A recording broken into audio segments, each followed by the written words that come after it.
Hola, mi nombre es Cristina Marchetti y esta es una clase de la materia Nutrición Animal para los alumnos de ingenieros zootecnistas y médicos veterinarios de la Facultad de Agronomía y Zootecnia de la Universidad Nacional de Tucumán. El tema del que les voy a hablar es el metabolismo de los lípidos. Los lípidos se caracterizan por ser sustancias que son insolubles en agua pero solubles en solventes orgánicos. Esto le da características y propiedades muy diferentes a lo que son la mayoría de las proteínas y los hidratos de carbono. Sus funciones son ser portadores de electrones, transportadores de sustrato en reacciones enzimáticas, también pueden ser componentes de las membranas biológicas. No se olviden que la mayoría de las membranas poseen una bicapa lipídica. También son reserva de energía porque contienen 2,25 veces más energía que los hidratos de carbono. Hay diferentes tipos de lípidos. Tenemos en los vegetales, hay lípidos que son estructurales y otros que son de reserva.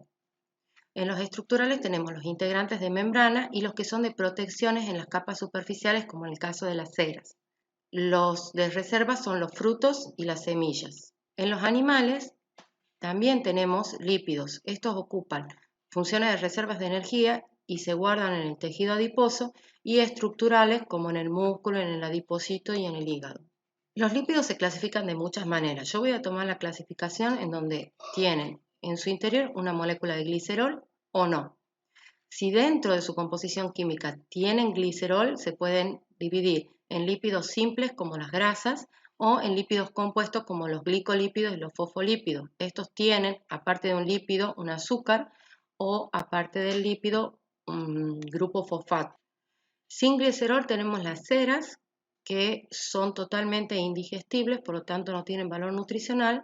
Después tenemos los esteroides, los terpenos y las prostaglandinas. En el caso de las gramíneas, el 60% de los glicolípidos se encuentran como galactolípidos. El animal los asimila de esta manera y los desdobla en un triglicérido y una galactosa. Los glicolípidos en los tejidos de los animales se encuentran principalmente en el cerebro como gangliósidos y fibras nerviosas, donde se sustituye el glicerol por la base nitrogenada esfingosina. En el caso de los fosfolípidos son abundantes en el riñón, en el corazón y en el tejido nervioso, aproximadamente un 55%. Es abundante en el huevo y en las semillas de soja. También participa en el transporte intermembrana y en el transporte de lípidos. Este es el caso de un fosfolípido en donde tenemos un triglicérido y la base nitrogenada. En el caso de la cera, como ya les había dicho anteriormente, carecen de valor nutritivo, sirven de cubierta protectora para lana, plumas y son ácidos grasos de cadena larga más un alcohol de alto peso molecular. Esta es la fórmula química de las ceras. En el caso de los esteroides tenemos algunos muy importantes, como ser el colesterol, que forma parte de la sangre de los kilomicrones, el ergosterol, que es su precursor de la vitamina D, los ácidos biliares, que sirven para emulsionar las grasas, hormonas adrenales y sexuales forman parte de este grupo y tienen una estructura cíclica como la que ven acá en esta figura. En el caso del colesterol, que se encuentra en todas las células animales, especialmente en el cerebro, no se encuentra en las vegetales, se encarga de regular la fluidez de la membrana celular. También es precursor de ácidos biliares y de la vitamina D3. Si su concentración es muy alta en el plasma sanguíneo, se deposita en la pared de los vasos, donde se endurecen formando placas bloqueándolo, ya que al ser lípidos, los lípidos tienden a formar siempre micelas, entonces pueden bloquear el torrente sanguíneo. También presenta una retroalimentación negativa. Cuando hay una mayor ingestión de grasa, hay una menor síntesis tisular, o sea, una síntesis de estos ácidos grasos. Es componente de las moléculas portadoras de lípidos en la sangre, que ya vamos a ver más adelante. Y el ergosterol es un precursor de la vitamina D2 en las plantas. En el caso de los ácidos biliares, estos derivan del colesterol y son sintetizados en el hígado. Se almacenan en lo que se llama vesícula biliar, a excepción del caballo, que lo va secretando continuamente porque carece de vesícula biliar. Estos ácidos biliares se encargan de solubilizar las grasas en el proceso digestivo y mejoran su eficiencia de absorción en el intestino delgado.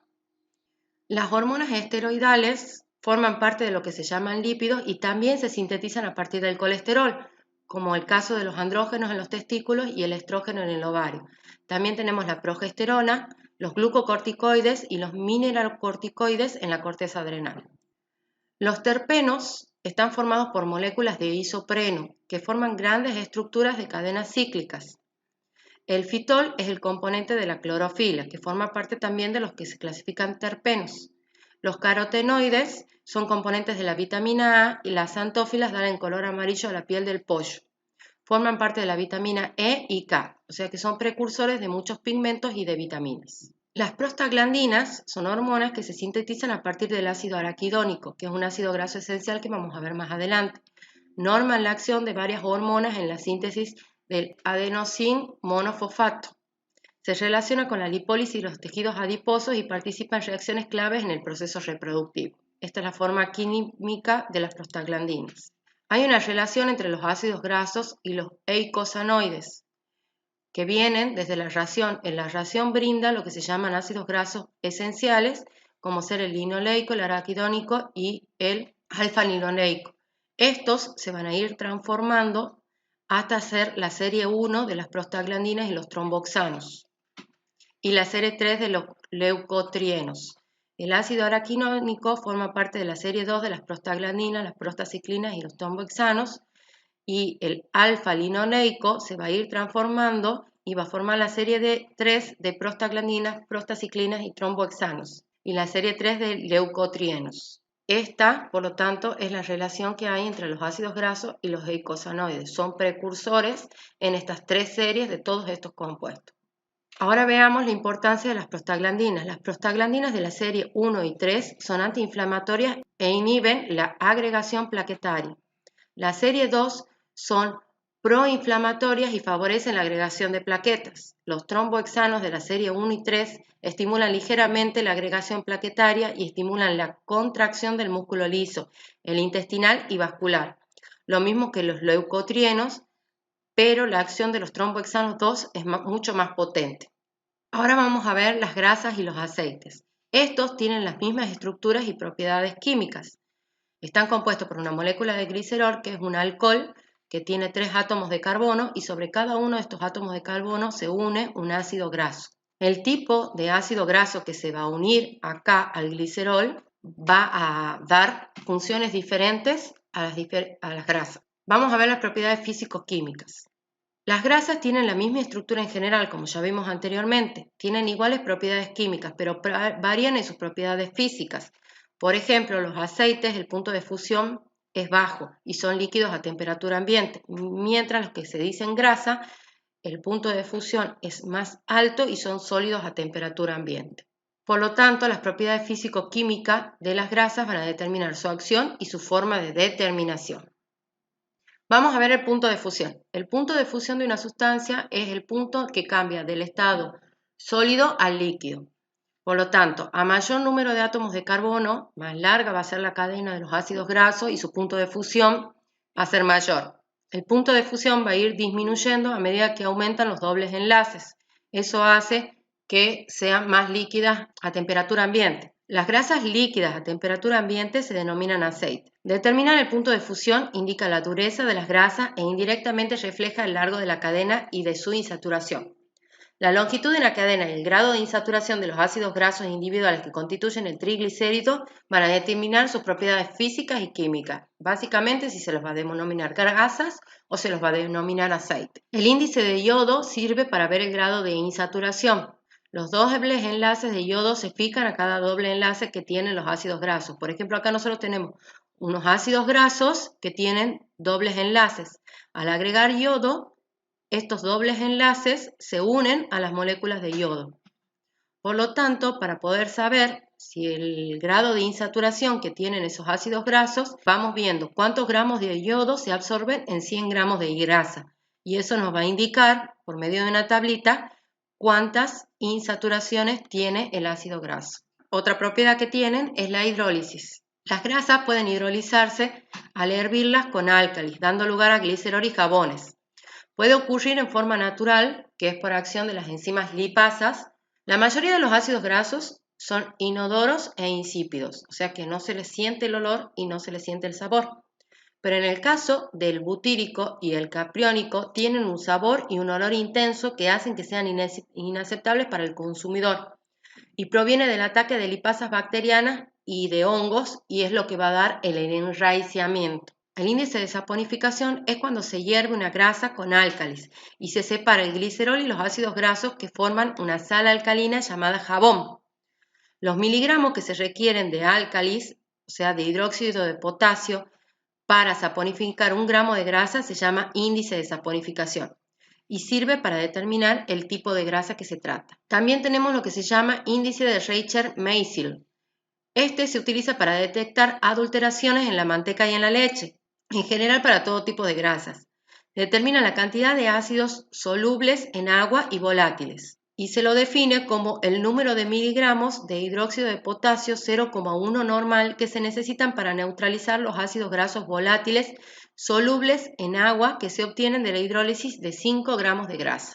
Las grasas tienen la particularidad que también pueden sufrir oxidación cuando se tratan de ácidos grasos insaturados y se van a degradar formando cadenas más cortas y radicales libres produciendo una reacción autocatalítica. Esto da lugar a un olor intenso y un sabor dulce. Va a alterar el valor nutricional del alimento y se produce por efecto de la luz, la temperatura, la humedad y del cobre. El resultado de esto son productos indeseables y la destrucción de ácidos grasos esenciales. El sabor de algunos quesos blandos y azules se deben a las reacciones semejantes que son producidas por hongos. También tenemos los antioxidantes, que naturalmente las grasas presentan un cierto grado de resistencia a la oxidación, como los fenoles, tocofenoles, las quinonas. La vitamina E protege a las grasas por su aceptación en radicales libres, previniendo la oxidación. Lo que hace la vitamina E, algo parecido a lo que hace el yodo, y toma los radicales libres de los dobles enlaces y ocupa ese lugar, impidiendo la oxidación de los mismos. La hidrogenación también es una propiedad físico-química de las grasas y es cuando se hidrogeniza un ácido graso insaturado, o sea, se satura. Por ejemplo, acá tenemos un ácido graso insaturado, que es un aceite líquido que tiene dobles enlaces y al que se le adosan hidrógenos y se satura y pasa a ser una grasa sólida. Ahora vamos a ver las funciones de las grasas. Las grasas sirven para aportar energía, como ya se lo conoce, pero también sirve de aislante térmico y fuente de calor para el mantenimiento de la temperatura corporal, que es lo que se le denomina la grasa parda y tiene la mayoría de los animales que son pequeños y además, por ejemplo, los osos. De aislante térmico lo vamos a ver, por ejemplo, en las almohadillas de los animales. Dentro de las almohadillas de los animales vamos a tener esa grasa, que también es de un color pardo, no es esa grasa blanca que aporta energía, y les sirve a los animalitos para que cuando caminen haya un aislante entre la temperatura del piso y la temperatura del pie. Los PUFA se denominan así a los ácidos grasos poliinsaturados, o sea, son ácidos grasos que presentan dobles enlaces y son sintetizados únicamente por las plantas. Los animales no los pueden sintetizar. Dentro de estos tenemos el palmitoleico, el oleico, el linoleico, el linolénico y el araquidónico. Esta clasificación les va diciendo, por un lado 16 es el número de átomos de carbono que tiene ese ácido graso y el 1 alfa 9 quiere decir que contando desde el carbono alfa 9 espacios, en el espacio número 9 ahí va a estar la insaturación. En el caso del oleico también tiene 18 átomos de carbono y tiene un doble enlace en el carbono alfa 9 contando desde el carbono alfa, que es el primer átomo de carbono que se une, o contando desde el último, al revés, también este es el carbono omega, o sea, el último carbono, al revés vamos a encontrar ese doble enlace. En el caso del linoleico, también que tiene 18, pero este tiene dos dobles enlaces y se encuentran contando desde el alfa en el lugar 9 y en el 12. Y contando desde el omega en el 6, el primero. En el caso de los omegas se cuenta dónde está el primer doble enlace desde el último carbono de la cadena. Para el linolénico tenemos que también tiene 18 átomos de carbono, tenemos 3 dobles enlaces, o sea, 3 insaturaciones en el carbono 9, 12 y 15. Y en el caso del araquidónico, que tiene 20 átomos de carbono y tiene 4 dobles enlaces en el carbono alfa, después del carbono alfa, en el 5, en el 8, en el 11 y en el 14. Y si contamos desde el omega, el primero es en el 6. Mientras mayor sea el grado de insaturación, mayor ácidos grasos insaturados, mayor importancia nutricional tiene. Y de ahí radican lo que se llaman ácidos grasos esenciales. Estos ácidos grasos no pueden ser sintetizados por el organismo del animal, por lo que tienen que ser suministrados en la dieta. Lo producen las plantas y los animales no lo pueden producir o no lo producen en las cantidades suficientes como lo necesitan. Por eso sí o sí tienen que estar en la dieta. Y son el linoleico, el araquidónico y el linolénico.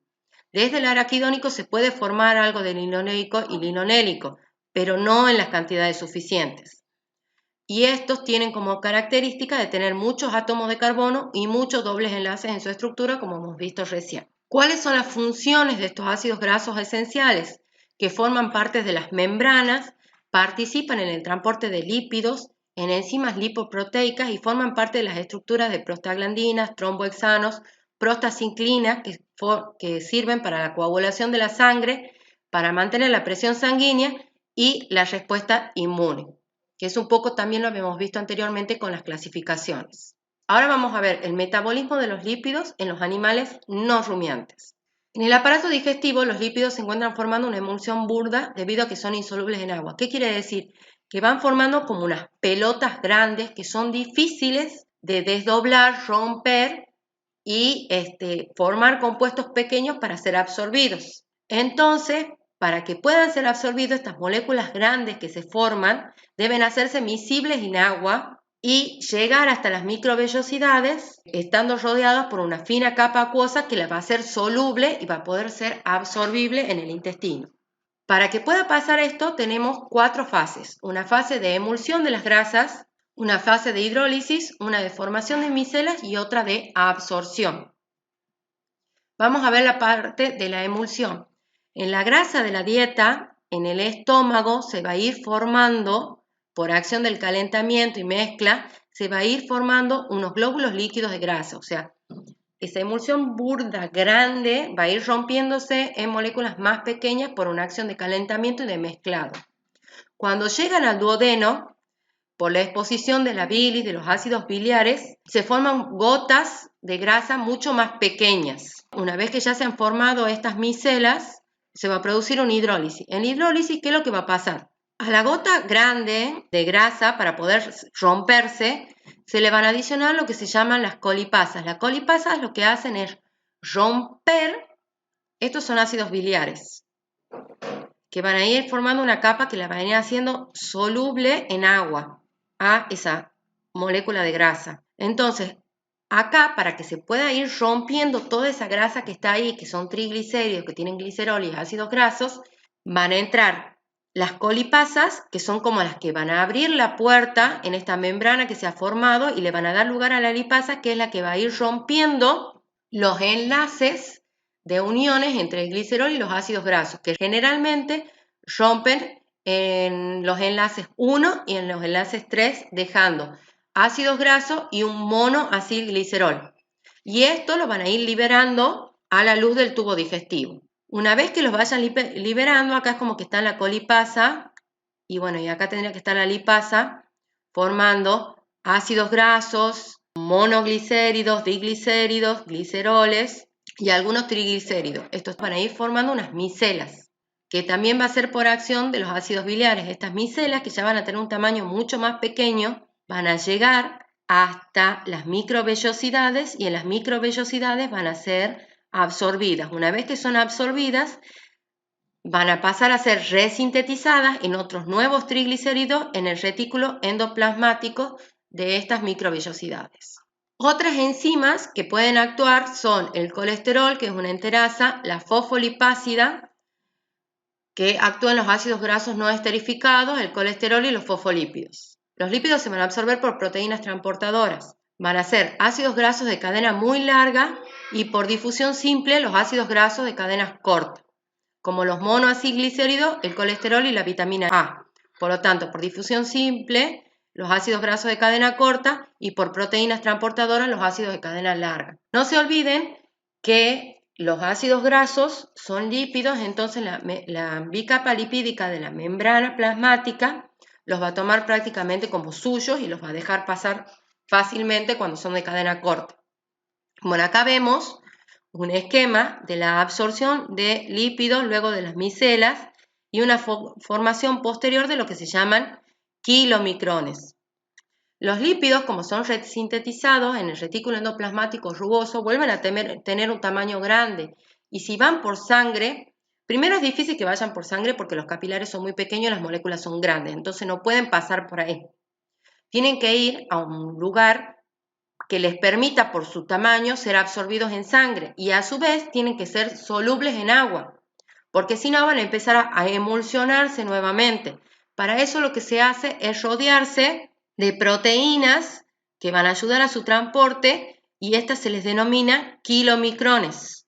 Estos kilomicrones no van a pasar por sangre, como ya dije, sino que van a tener que ser transportados por el sistema linfático, que tiene un tamaño mucho más grande. Ahí se va a absorber, por un lado, los ácidos biliares, que se van a absorber en el ilion por un sistema de cotransporte de sodio y se van a reciclar en la bilis, y luego se van a formar los kilomicrones, que son estructuras esféricas con una estructura central que está llena de triglicéridos reformados, colesterol y ésteres y una capa superficial que le va a permitir ese transporte, porque la va a hacer como soluble en agua, que esta capa superficial va a estar formada por colesterol, proteínas y fosfolípidos. Esto les va a dar la característica de ser hilosolubles y son tan grandes que se deben absorber por el sistema linfático, como les dije anteriormente, no por los capilares sanguíneos. Entonces, al ser absorbidas por los kilomicrones y tanto estos se llaman VLDL, que son ácidos grasos unidos a proteínas transportadoras. No se forman todos los triglicéridos, sino que también hay ácidos grasos que se absorben en las microvellosidades, que se van a unir a una proteína transportadora que son los VLDL y así van a pasar también por la linfa junto con los kilomicrones y van a ser transportados hasta el conducto torácico, en donde ahí que el tamaño es más grande de la vena, y entonces por ahí sí van a poder pasar al torrente sanguíneo y van a llegar al hígado, donde el hígado los puede retransformar y redistribuir. Ahora vamos a ver metabolismo en los rumiantes. Recuerden que en el caso de los rumiantes, el alimento entra primero hacia el rumen donde están los microorganismos y estos los van a ir degradando. Acá constamos de dos etapas. Por un lado la lipólisis, que es la ruptura de las moléculas de grasa que provienen del alimento, y la bihidrogenación, que va a ser la saturación de los ácidos grasos insaturados que han sido liberados en la lipólisis. ¿Qué es lo que pasa? Los microorganismos liberan al medio exoenzimas que van a ir rompiendo y van a ir liberando ácidos grasos de cadena larga y corta y el glicerol. El glicerol lo toman muy rápidamente las bacterias para formar sus compuestos y lo utilizan como fuente de energía también y van a dejarle como producto de desecho ácido propiónico al animal, que es uno de los ácidos grasos volátiles. También debemos recordar que en el caso de los vegetales, el 60% de los lípidos se encuentran como galactolípidos. Entonces, por un lado vamos a tener el triglicérido y por el otro lado la galactosa,